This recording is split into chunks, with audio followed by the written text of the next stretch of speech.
સિનોર તાલુકાના સતીસાણા ગામેથી એક 5 વર્ષની માસૂમ બાળકી રહસ્યમય સંજોગોમાં ગુમ થતા સમગ્ર પંથકમાં ચકચાર મચી જવા પામી હતી. પ્રાપ્ત વિગતો અનુસાર સતીસાણા ગામના ડેંગલફળિયામાં સિકોતર માતાના મંદિર પાસે રહેતા દિનેશભાઈ રમેશભાઈ રાઠોડિયાની પુત્રી દિવ્યા ઉર્ફે દીવું ઉંમર વર્ષ 5 ગત તારીખ 14/6/2026ના રોજ રાત્રે 23:30 વાગ્યાથી 15/6/2026ના મળસ્કે 3 વાગ્યા દરમિયાન પોતાના ઘરના ઓટલા પર ખાટલામાં સૂતી હતી. આ સમય દરમિયાન કોઈ અજાણ્યો ઈસમ બાળકીને છળકપટપૂર્વક અથવા કોઈ લોભ લાલચ આપીને ઉઠાવી ગયો હોવાની બાબત સામે આવતા સિનોર પોલીસ મથકે આ અંગે વિધિવત ફરિયાદ નોંધાવવામાં આવી છે.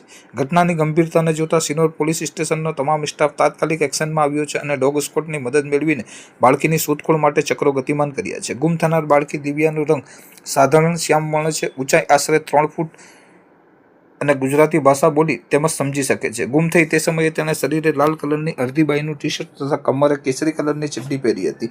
આ માસૂમ બાળકી અંગે કોઈ પણ નાગરિકને સહેજ પણ માહિતી અથવા ભાળ મળી આવે તો તાત્કાલિક Sinor police station police inspector R Vasava કે જેમનો મોબાઈલ નંબર 8160601767 અથવા assistant head constable Vardaji Balvantji કે જેમનો મોબાઈલ નંબર 8347996329 પર સંપર્ક કરવા વડોદરા ગ્રામ્ય પોલીસ દ્વારા જાહેર અપીલ કરવામાં આવી છે.